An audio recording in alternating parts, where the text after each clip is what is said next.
bufi me, po sikur nuk e kanë heqim duke. Shiko, miku im, përparim, ne do marrim më shumë mandate se ç'kemi. Këtë do të them. Se sa do marrim, do ta them në shkrim në Kuç, atje të vendi ku i lëu në shkrim, që pastaj i vën ata në kornizë.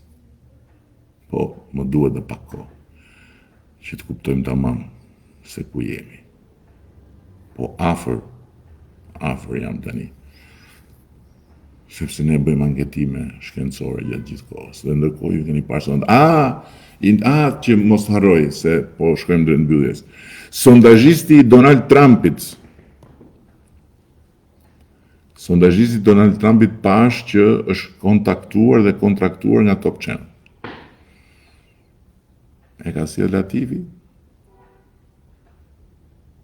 Kush e ka sjell?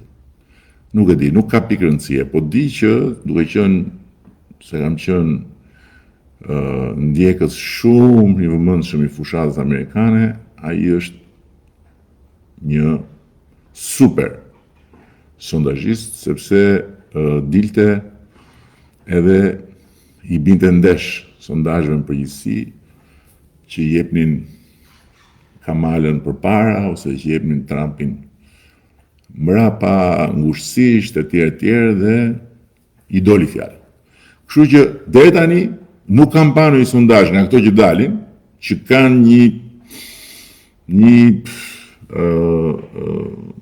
vërtetësi, jo se janë vërtet, gjithë vërteta janë ato se ata i bëjnë vërtetësisht se janë me emër, po që duke qenë se ne ndjekim, e anketojmë popullin shqiptar, çdo muaj, prej 12 vjetësh, i kemi të gjitha kapic, trendet, gjërat, të kemi shumë të dhëna ne për të parë luhat e lëvizjet, kështu që mbi bazën e atyre, do të ta them eksakt përparim, domethënë, cila do jetë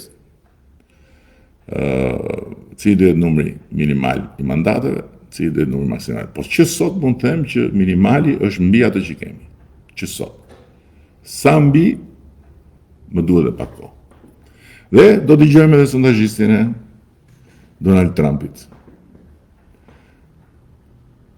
që edhe Latifin e pas sjell, jemi bindur që sado të përpiqet se ka mundësi për t'i bërë këto. Për shembull, pash një sondazh kishin hedhur shumë tek pavendosur, nuk ka shumë pavendosur sot në Shqipëri.